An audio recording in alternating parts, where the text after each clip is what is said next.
All right, what's good, YouTube? It's Yes, aka Big Dumper, and I'm back again with another video after taking a week off from uploading. So, last week I was over in Philly, so couldn't really upload much.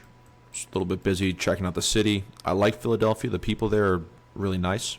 Poker was awesome. I played over at Parks. I don't know if any of you have played at Parks Casino, but it's a pretty cool spot. They had on a Tuesday morning, they had a 10, 20, 40 game running, and then they had some 10-10 running. I ended up playing some 10-10, which was a pretty nice game. It's $16 an hour, so it's really not bad as far as time goes. I know at the Encore in Boston, where I'm from, or where my family's from and stuff, if I remember correctly, it's $14 a down, or no, maybe $13 a down. Yeah, so 26 an hour. So 26 an hour, which is really high, especially because the game is not that good. Anyway, that's enough yapping about this. This video is going to be basically about the week in review. So I want to look at my results. So didn't really play much sample or much at all this week. So pretty small sample. But we did pretty well. So we're going to look at that, and then after that we're going to go over the top 5 hands that I played this week. And these are the top 5 hands that I am looking to share with you guys. So, obviously they've been vetted somewhat. And one thing I've noticed is I'm already putting out so much content on how I play. It's, I don't know. I get sort of in my head about uploading the Play and Explains at this point. I'm going to continue uploading them, but I might, I'm going to be a little bit more selective on what is contained in them, just because anytime I try to record them, I'm in some weird spot where I might have some player dependent read or player specific read, or something like that, where I don't want to share that sort of information on a video on YouTube. So anyway, expect more Play and Explains in the future. So in the future, expect more P&E videos. So P and E videos. And so hopefully soon we'll be moving up to 200 NL once I get my tax refund back. I'm just kidding. But hopefully we move on up to 200, and we'll see how that goes. That is enough yapping to start the video. I will, let's go over results for the week. So I just pulled them up over here. I'm gonna drag them up on the screen. This is just since the last video I posted, we've played 2,100 hands, 2,108 to be exact. And we've done really well. We've won just a ton of buy-ins.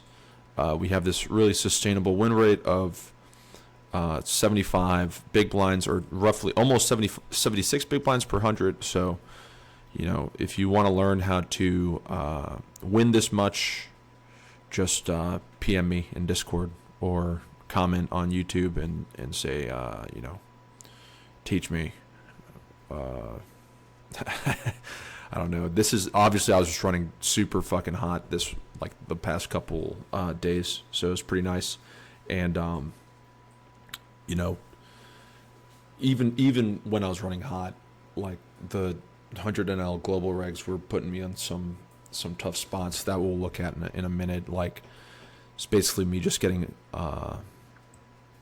owned, it felt like, or just doing a lot of folding versus some of these regs that I'm battling with. And before I continue on, I just want to shout out all the global regs. A bunch of you guys have reached out to me on Discord I really appreciate it. Just like, I appreciate you guys, giving me props for the content or whatever, like, and just hitting me up. It's pretty cool to see. And a lot of you guys are better than me, or like, definitely sharper than me most of the time.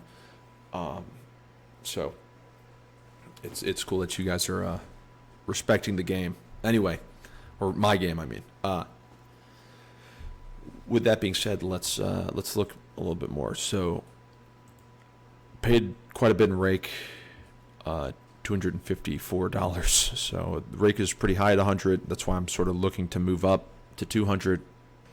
Proportionally, we'll pay less proportionally, and it'll eat into my win rate less. And won about 16 buy-ins after rake back. So, like I said, ran super hot. Feels good. I'm pretty happy with these results, obviously, but yeah, I think next week I'll share the results at the end of the week, and we'll see how I did then. But for now, let's go to the top 5 hands. So, just to be clear, I just pulled them up on the side.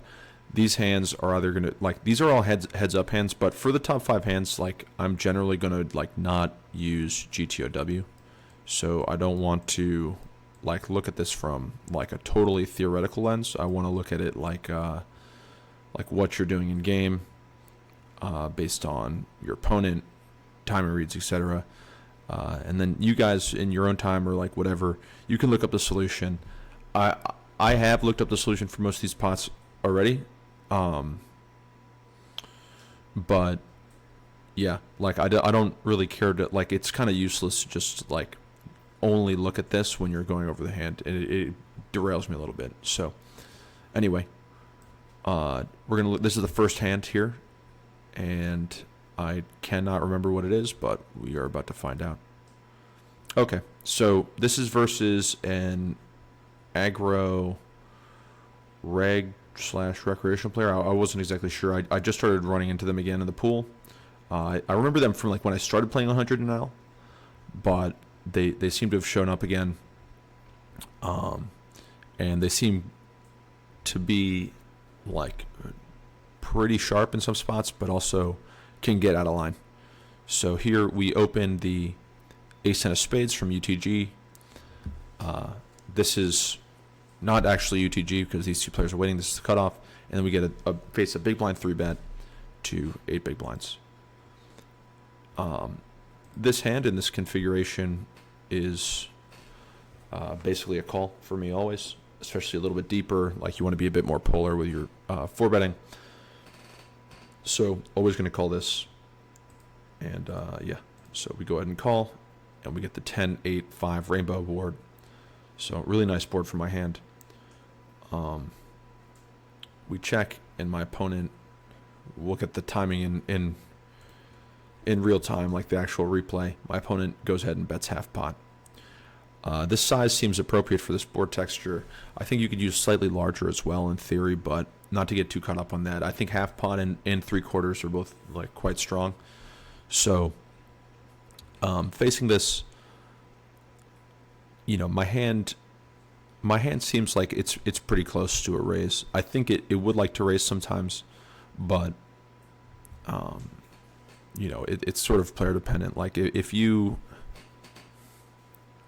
interested in denying equity from hands, like, go ahead and raise, or like but I think in this situation, being against like a more aggressive opponent, having a hand that dominates Ace Jack, having a hand that dominates like Ace King, I feel pretty good about calling. So that's what we go ahead and do. We get the 6 of clubs turn. Now, what's interesting about this turn is, like, a lot of those overcards are going to pump the brakes, because this is sort of like adding a lot of connectivity to the board. Not that it brings in any straights for the out-of-position player, but it does bring in some sets. So I do have 6s always in this specific spot. I'll have some sets as well that slow play. Pocket tens will slow play sometimes. They'll also do quite a bit of 4-betting, so they kind of get filtered down. But I'll have sixes like 100% of the time, pretty much. I also think like if you're anticipating a really high check back frequency from your opponent, like say for instance they're well, I guess you probably could range bet this. If you're anticipating a really high check back frequency, you could consider donking this card. And that's all I'll say about that. But my hand and this opponent, like it seemed like check might have been the most prudent option. So we go ahead and check, and my opponent, I don't know if you caught that, snap checks back. So like I don't want to rewind the hand, but they snap check back, and we get the 3 of diamonds river. At this point, I'm anticipating a lot of air in the imposition range, and I'm basically looking to like make more money with my hand by bluff catching. So like the range of hands that I make money from, like I basically need to figure out a way to make money from like the overcard region, and because that's what his range mainly is at this point. And this hand seems like it's a nice one to check with the ace of spades as well, like blocking some ace king checkbacks, blocking some ace queen checkbacks, basically hoping to win some money from king jack, king queen, queen jack, stuff like that. So we go ahead and check, and my opponent tanks. Let's see, I don't know how long they tank for. This might be a bit. So they go into the tank, it looks like. And they bet full pot. And now we have a decision to make. So like, do I give a lot of people credit for checking back over pairs all the time here? Sometimes, like it obviously is player dependent, but when you're against someone who's quite aggressive and just tends to have like a high barrel frequency, I don't think you should you should not assign that much weight to that portion of their range. So we go ahead and just make the call real quick, and we beat Jack 4 of spades. So this is sort of what I was talking about. Very out of line 3-bet, and just sort of a crazy line to take with this hand in general. So we win a nice one there. All right, on to hand number 4. We'll be a little bit quicker with this one. We go ahead and open the button with deuces. So this is the small blind and big blind here. Even though the dealer button is here, we are the button. So we get 3-bet by a reg in the small blind, and we go ahead and make the call.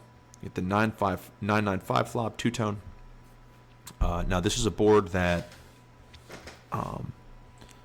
you can do a fair bit of betting on. You want to use like a larger size, maybe half pot. I think half pot is probably the threshold, but you may want to include some checks as well, because you're going to have a lot of overcards as the out of position player. So like in the instance where you're range betting a board like this, it may be hard for you to compensate on the turn and river. So we go ahead and face a half pot bet, and now this is a play that, like, I generally, I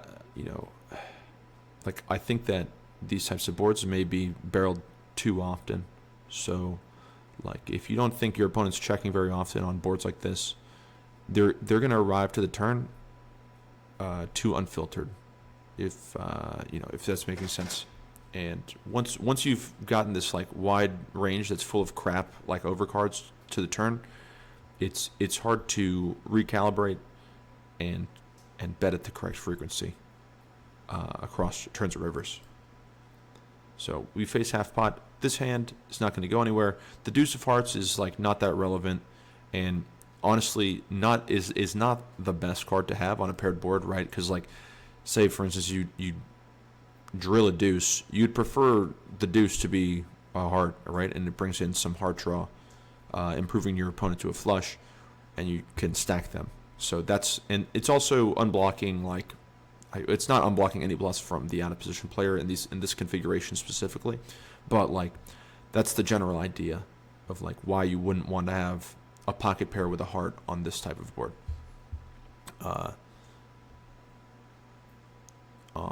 Basically across turns and rivers.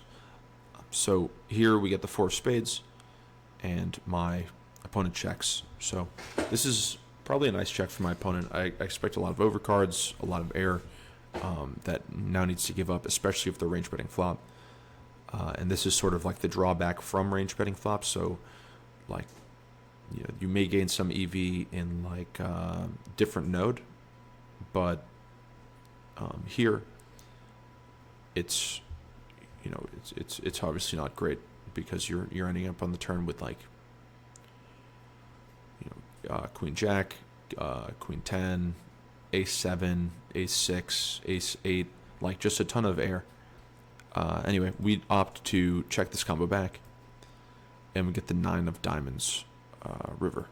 So my opponent's range here is likely not that protected. It should be more protected. Like my read is that it's not that protected. So,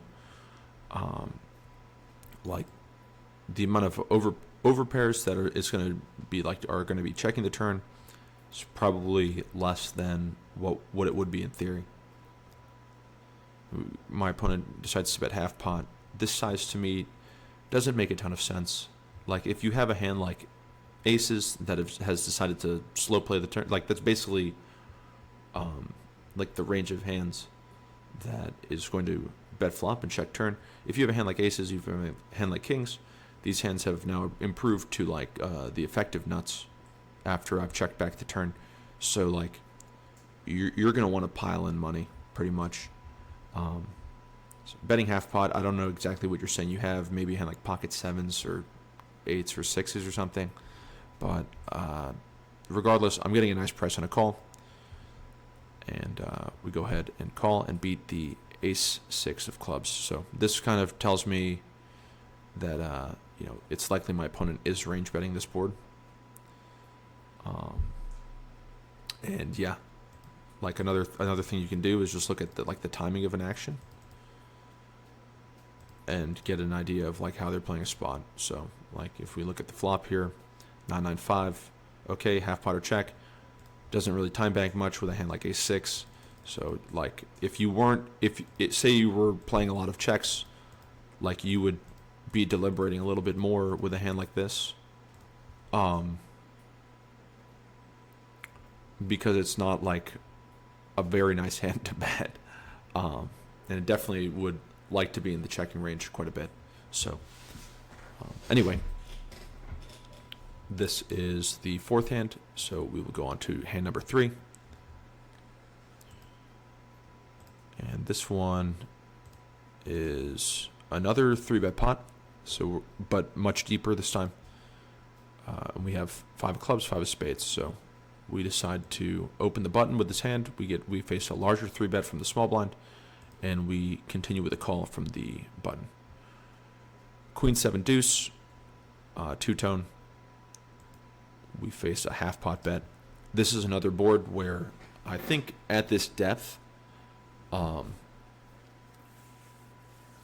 my opponent can do more betting. So typically, like if you're deeper, there's more incentive to bet at like a higher frequency from out of position and sort of deny equity from the in-position player, as well as like prevent the in-position player from making you check fold. Like I don't know how else to really put it, but this is just what you'll observe at these like deeper stack depths.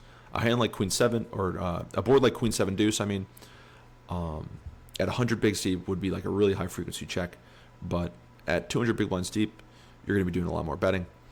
However, you do need to include some checks. So we face this half pot bet, and my hand is already like indifferent.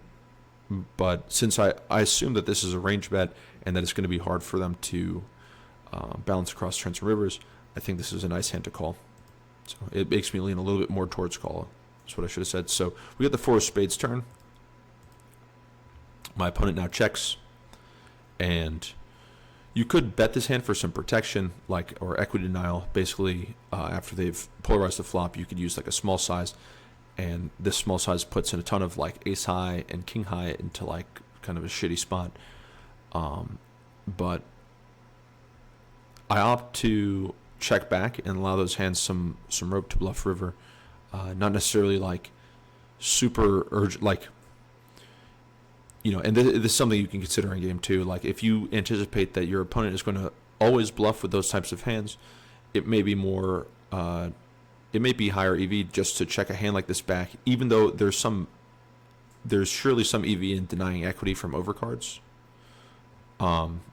It might be nicer for you to just take the risk, check back, and then like you gain like tons of EV from letting that portion of your opponent's range bluff a ton of rivers. So we check back and we get the 10 of diamonds river.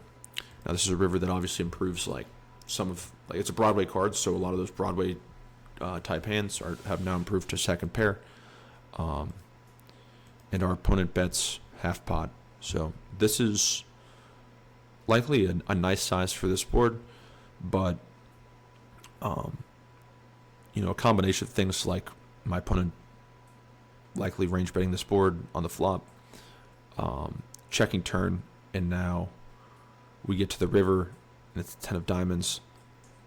Basically what's happened is a ton of shit has been retained in that range on the flop. When they check turn, the range has become significantly weaker, so now it's more condensed towards like the shit. And we arrive to the river now, like basically with a high card heavy range, like a really weak range that is saying like I've improved to a 10. Now pocket fives does a pretty nice job of unblocking some hands that would barrel, or bet flop and then check turn, i.e. like diamonds.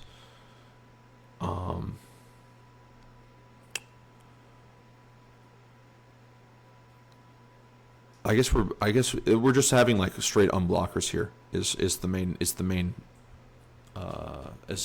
idea. So we go ahead and we put in the call and we beat ace jack offsuit. So this is probably a fine play for my opponent with this combo. Like you have the jack of diamonds, you might be more inclined to check the turn, especially if you're range betting the flop. But yeah, lots of hands like this going to end up in your range if you're range betting every board.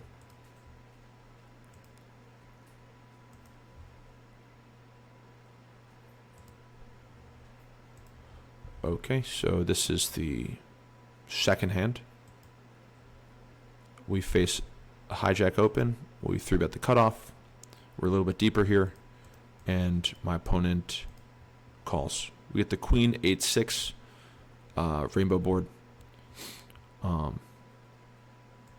Check, and then we're left with a decision. Basically, like these types of boards, you can play a mixed strategy. So like you could bet quarter pot high frequency, or you could bet half pot. I think quarter pot might be a little bit nicer of a size on like a rainbow texture like this.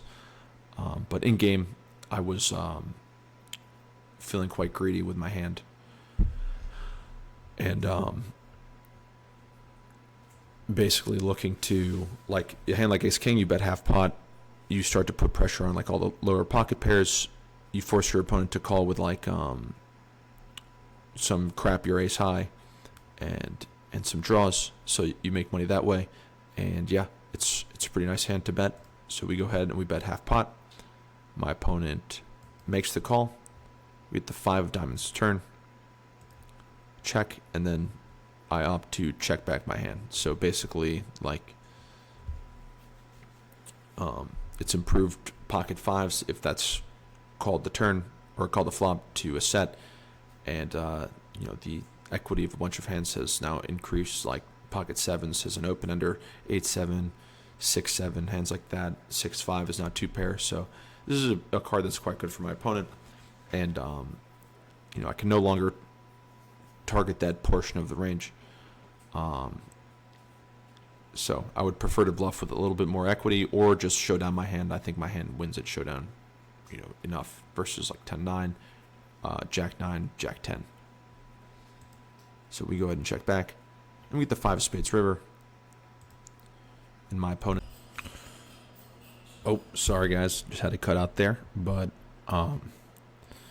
yeah, you know, I'd basically get to the river here and end up folding. However, I think this spot is quite close. You let me know what you think in the comments. Let's go over hand number 1 for the week. Right after this, I just want to, let's see. Go. I think if I had bet smaller on the flop, I'd be more inclined to call here. But having the range filtered down so much, it's a little bit closer. Then again, like maybe half pot doesn't get raised as much by like 10-9 or Jack 10. So really unsure. Like, you know, there's plenty of those combos that are going to bluff the river, as well as like some ace-x combos that now you know, need to bluff as well. So with that being said, we go ahead and fold. Let me know, good or bad fold. This one is from like a pretty good reg, so who knows. And now, last hand of the week. We face a cutoff open to 2 big blinds. We 3-bet the small blind to 10 bigs, and the cutoff calls. Oh, 1 second.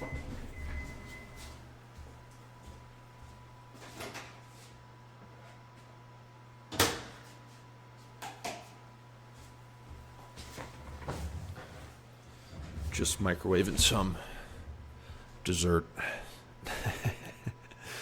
All right, so I'm sure you guys just caught the flop action here. It goes check, check. This is a board where you want to be playing like very high frequency checks. Definitely cannot be affording to bet much as the out of position player. And this hand is definitely going to go into the checking range. So turn is like basically no different. Like you would want to start bluffing maybe with a club or something of that sort. But with ace of diamonds, jack of hearts, we're happy to continue checking, and my opponent checks back. Now we get the ace of hearts river, and this is the point of contention. So I opt to use this 3/4 pot sizing. I think this is a little bit greedy for what it's worth. Like, I'm thinking about like the hands you're targeting, like, and the hands that the out of in position player is going to check down. Some of them are going to be like, it's mainly going to be like low pocket pairs, and it's going to be some ace 9, some ace 8, some ace 6, maybe not ace 6, right? But ace 8 and ace 9, as well as some strong ace x, and they're supposed to do quite a bit of flatting with ace king here. So when they're facing this type of size, ace king becomes like the easiest jam in the world, regardless. So I don't really think that this gets called by that much that we're beating. I think a block might be more appropriate with a hand like this. So B75 just seems a little bit greedy, and we instantly get punished for it when we face this jam from the imposition player. This is another good reg in the pool, but even a good reg like it, you know, it's kind of tricky to find like a bluff in this line, right? Like it'd have to be king queen, something like that, like king queen of diamonds, king queen of I guess king queen of diamonds or something like that. That's just trying to check down, but even king queen of diamonds is going to be filtered heavily before the river. So yeah, I don't know. I have a tough time like figuring out what hand's going to bluff. It would have to be like a 9, maybe 10-9, something like that. 8-7, like you just take like a pair and you bluff it. But I think for the most part, really easy to find value bets or value jams here. Sort of challenging to find bluffs. So I go ahead and fold. And you let me know in the comment section whether or not that's a good fold.